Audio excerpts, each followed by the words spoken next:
Hey, good day to you. This is Todd. I am a regular dude walking in the Word. Hey, we're going through Exodus right now, and we're talking about the golden calf incident.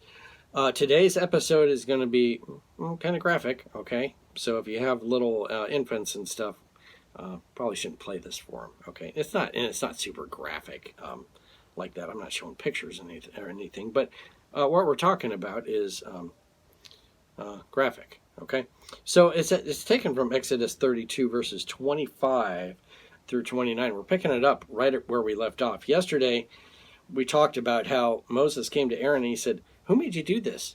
This is nuts to be doing this stuff." And Aaron made up this whole big story. Well, Moses is now going to deal with kind of the people that started this. Okay. So let's read here. It's Exodus 32 verses 25 through 29. And it's entitled, "Cut Out the Cancer."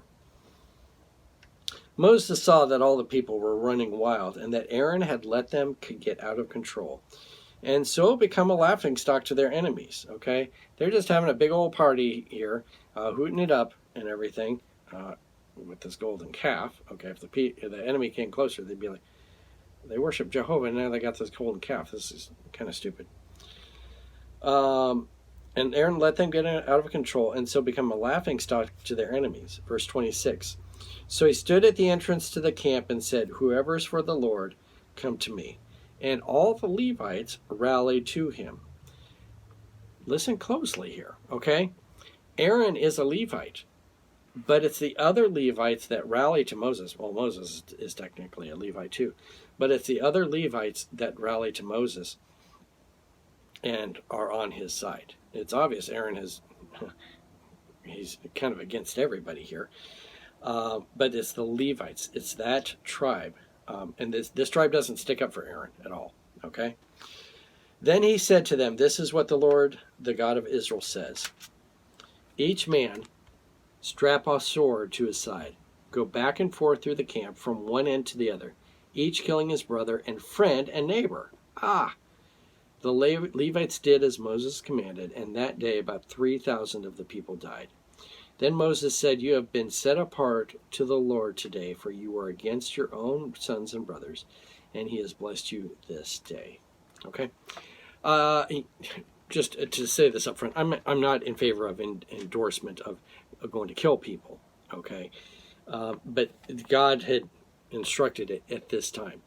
What was going on was you had this group of people that was, bringing up the sinful activity, okay, and inciting the sinful activity, all right? I don't know who it was. You have to remember, there was Egyptians that came with the Israelites that kind of assimilated in with the Israelites, and sometimes they were the troublemakers in it, because they were still Egyptians, but they said they wanted to be Israelites and so forth.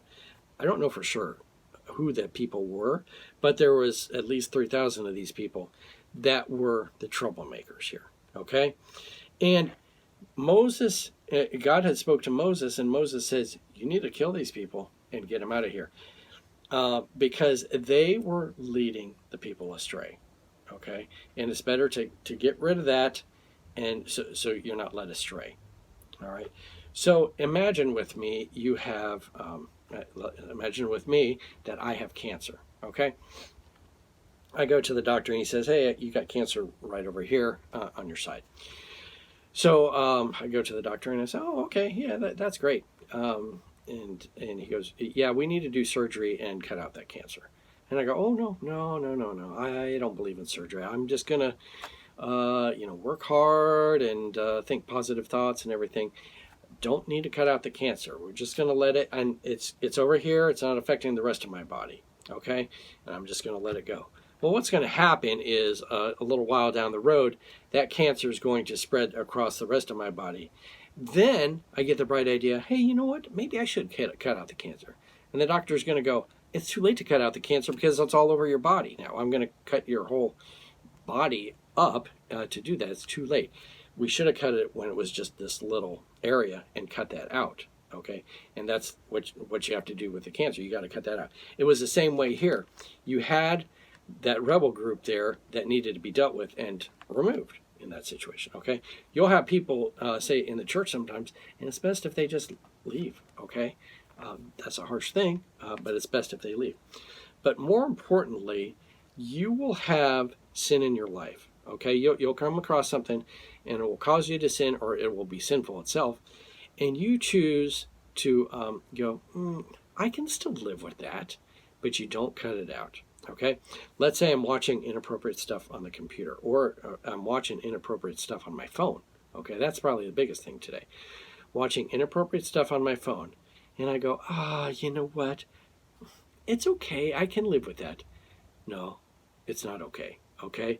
It's best to get rid of the phone. Maybe put an app on the phone to block that stuff or something. There's ways that you can deal with that stuff, and it's best to deal with it rather than to ignore it. And then pretty soon, there's been guys now in jail, in prison, because they let that stuff go rampant, and it controlled their life.